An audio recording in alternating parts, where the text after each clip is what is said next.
Thank you, gentlemen, for taking the time to talk to me. I You. Holy crap! I guess that's the first thing I want to say about your movie. Holy crap! Um, I mean this in like the highest compliment of I've never seen anything like this. Mhm. Um, I like how both narratively and visually, which I do want to talk about, once it starts, it just goes. I think that's a really great quality to it, and I just like how it moves. The way that this documentary moves is so cool. I guess, well, first of all, thank you for taking the time. But I guess the first question that I have for you in a general sense is huge topic. How do you kind of start this? Like how do you kind of like punch your way into an entry point, I guess is the question that I have. Um, you mind, Tom? I'll jump Oh, in. please. Um, it starts with the voices of the people who are locked up. Mm, When I was looking for the right story and talked to Alec Karakatsanis, who's in the film. He mm, runs a civil rights corps and is really the reason why we have bail reform in the first place. He put me in touch with Krish Navini Gundu, who is also in the film, who runs the Texas Jail Project.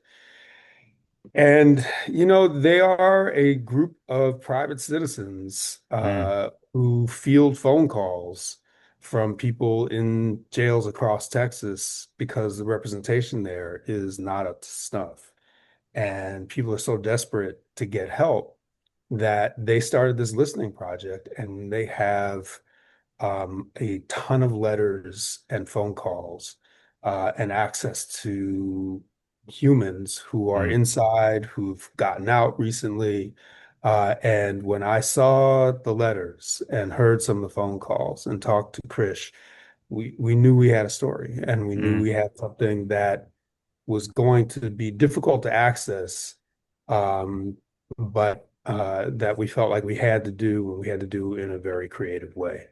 And so I called Tom because mm, there's nobody else who could really pull this off in the way that he could. mm.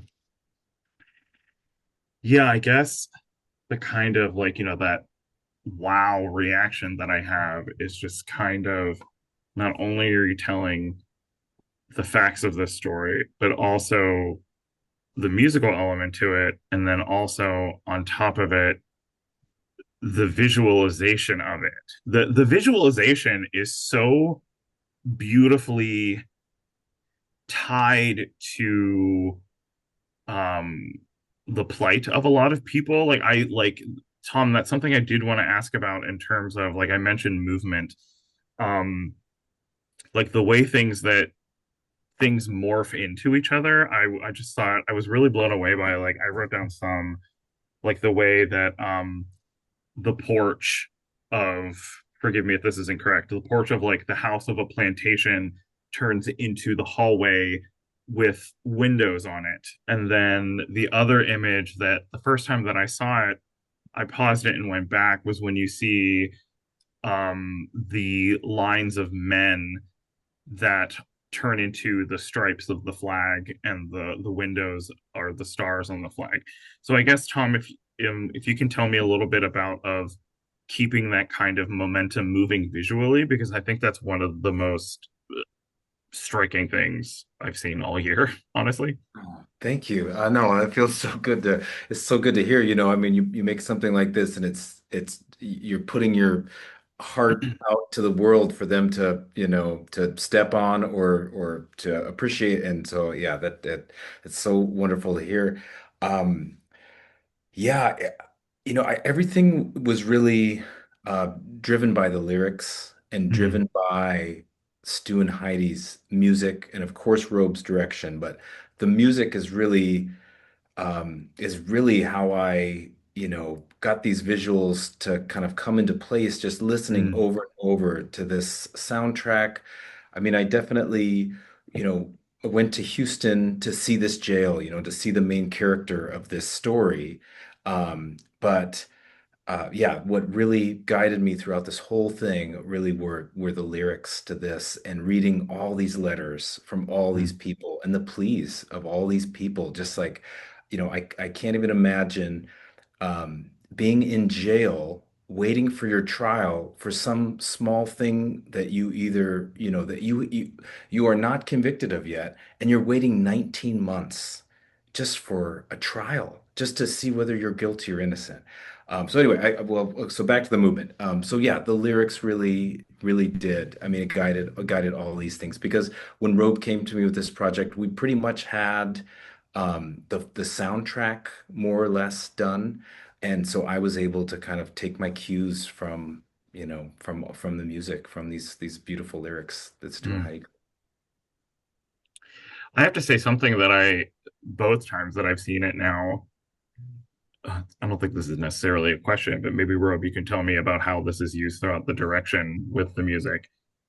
The percussion and the drumming is so I want to say steadying, but there's something about like it's continuous throughout the whole film. And I guess I kind of want to maybe ask a little bit now that I think about it.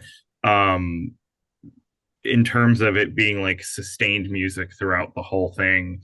Um, I guess like do you use the drumming sound as like a way like how do you kind of like meter music? I just that stuck out to me especially on the second time that I watched it. It's so funny that you bring that up. I mean, you really watched it very closely. So I wrote a script, worked with Stu and Heidi, and we had all of these pieces of sound and testimony about what it was like to be in there. Mm, And they really had to kind of figure out how to wrap the music around it. Um, and one of the first things they did was call Marty Beller, the drummer, mm, to lay down some tracks. So that just let Marty go in the studio, and he went. Like he really brought it. It's one thing when you sort of put and they're such pros. They did Passing Strange, the Broadway mm, show. They've been together as the Negro Problem for many, many years. I mean, they're just really inventive. The two of them, they know each other's moves, and can anticipate what the other really wants. It's spending a day in the studio with them is really remarkable. mm, But when they got the drums, the whole thing just came to life in a brand new way. Like they're punk rockers. They'll be the first to tell you they're punk rockers. But once the drums came in, then we understood that this thing mm, was something else. That this thing from beginning to end was going to be music throughout. That we weren't going to stop. We weren't going to, start a song, hear something, then stop a song and start again. This was just it was going to be music throughout, and the changes were going to come based on what was happening in the story. And once they figured that out, with Marty playing a yeah. really, really important part, then we were able to put the whole soundtrack together and start working with Tom on the visuals. Because it really I was really affected by like if you break it down, kind of looking at like tempo and if you look at volume, it's really effective and it's just really like if you just think of like the physical way that you play a drum, like the literal like striking sound, it just reminded me just on a thematic level more of just like frustration or feet like stomping on the ground or anything like that. It really just turns into this big like sort of like rolling oceanic like it turns into a wave really the whole thing turns into a wave. um Tom, if I could ask about something specifically excuse me visually. um I wanted to ask how so sorry. No, you're fine.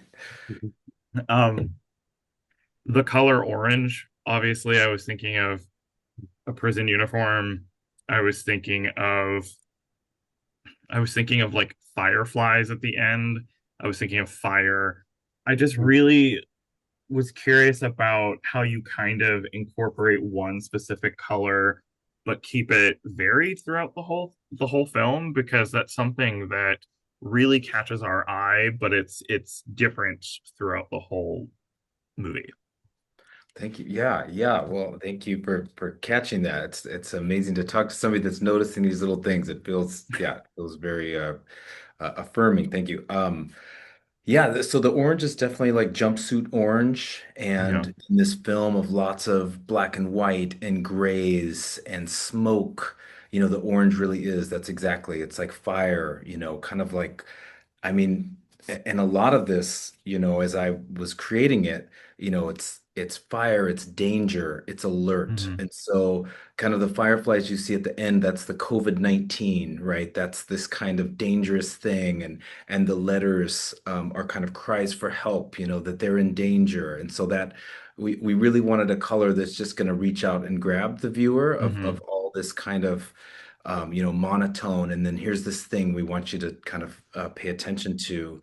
And so, yeah, so it's kind of this color of danger, of warning, that it's an emergency and these people need help. And then kind of with the fire theme, right, and the smoke, it's kind of like, man, we kind of need to burn this thing down. This thing is, Mm. we've got injustice after injustice on top of injustice. Um, yeah, this what we're doing is wrong.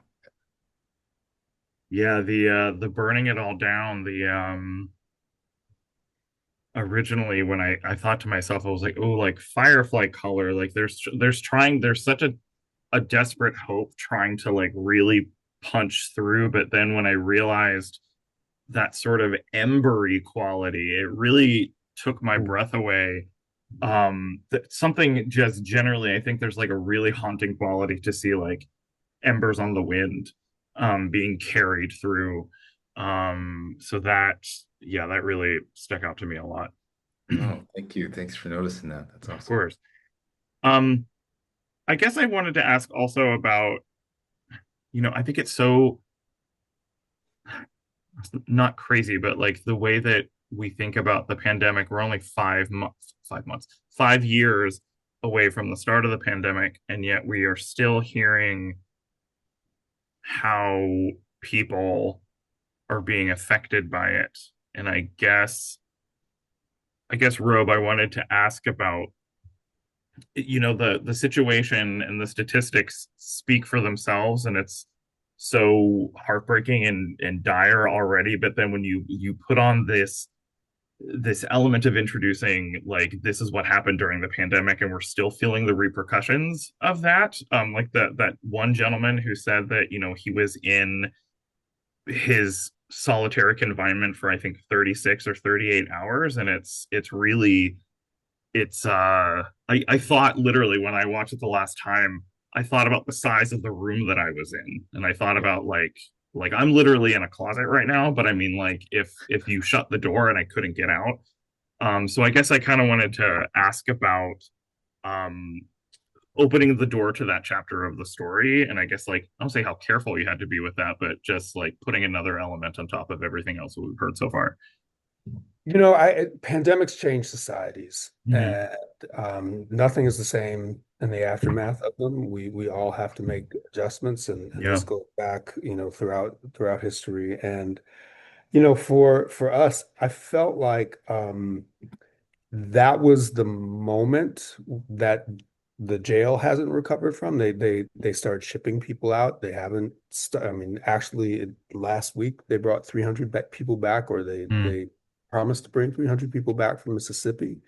But they also, in this last election, put a hard bail clause into their state constitution. Mm. So now judges will be denied the ability to have discretion over certain cases in Texas. And Mm. this all comes back to, that moment in the pandemic when they decided to fill the jails and not let people out. Now, that point of view, those arguments have been around, but the pandemic gave them the opportunity to do it, Mm. and we have not recovered from it.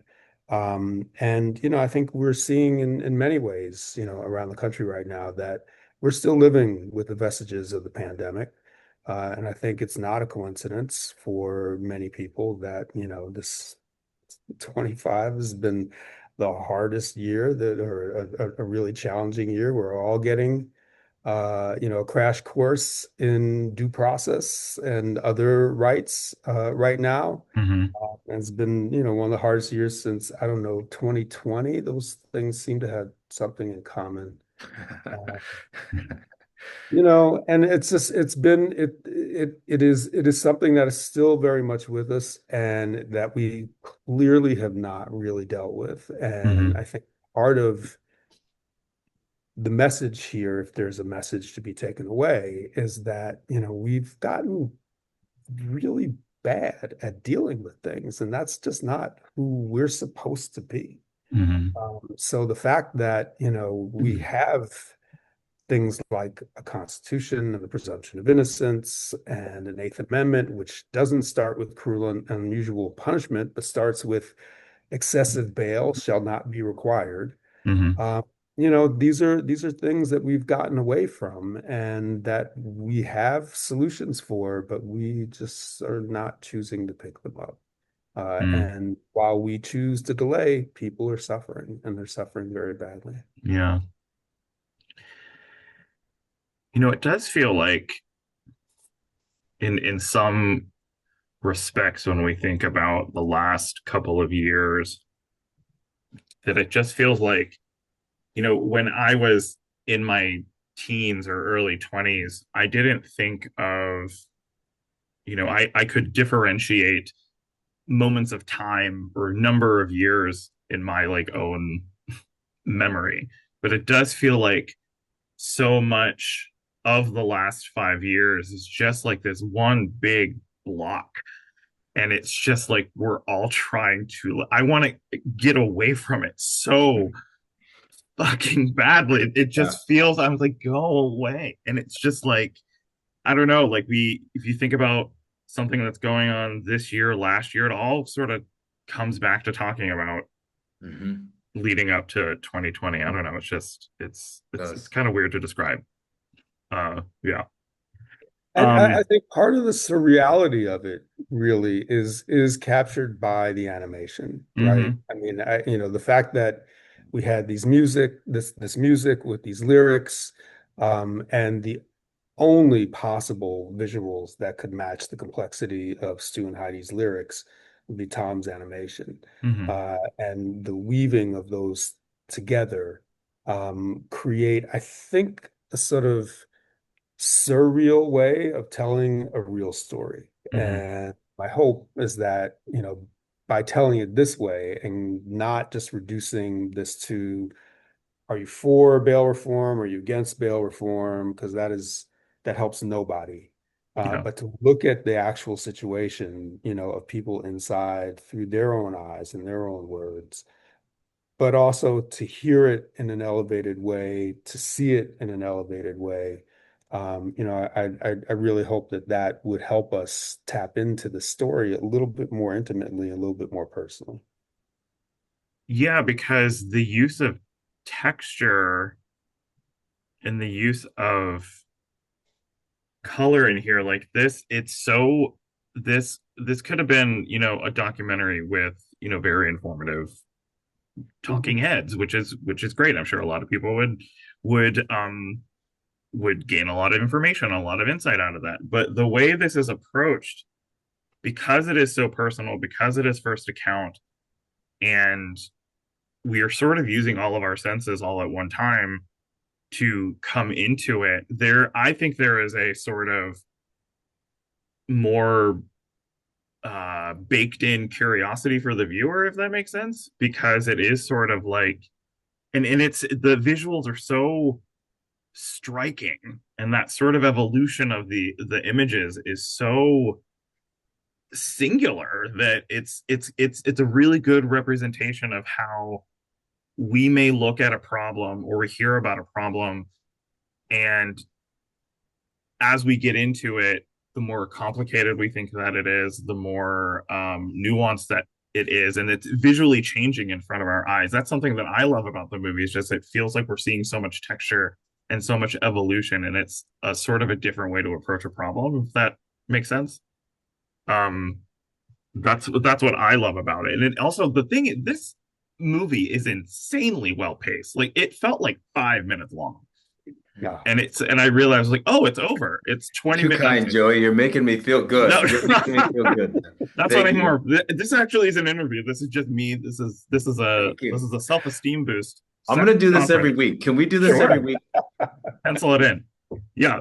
Um, I guess just one last thing that I can uh well, okay, so the first time that I watched it, and I love the in at the end of the documentary, there's a statement from the jail that I was so sometimes you see that at the end and it's like, a small paragraph or a line or they say no one, responded. I love how the text is like top to bottom on the screen and it's sort of like, can you believe that this is what the statement is? And it's right after you hear over and over and over again, my crime is being poor. And to see that statement after you hear that and you everything, like I love how the facts at the end are so big. Um that's just something that I love, that I wish more filmmakers would do, like sort of just like, yep, this is the response. Mhm. I'm surprised more people haven't done that. But, that's not really a question. It's just sort of like, I like this choice. Yeah. I mean, it is incumbent upon us to try to get their position, and we did. Mhm. Um, Part of the problem with reporting on incarceration is that a lot of the data isn't really available. Mhm. And so the claim that they made is not something that we could actually fully prove. Right. So we went through a very thorough fact checking, vetting process, and then we turned it on their statement, and it was like, wait, we don't actually have all this information at our disposal, and neither did the Prison Policy Institute. And it's one of these things where if your argument is that you're so big that your mortality rate is lower than a smaller jail's Hmm. mortality rate. Um, it doesn't feel like an adequate parsing of the problem. Hmm. So I wanted that to be there, particularly in context with all of the other facts that you bring up. So thank you for noticing Yeah. that. Yeah.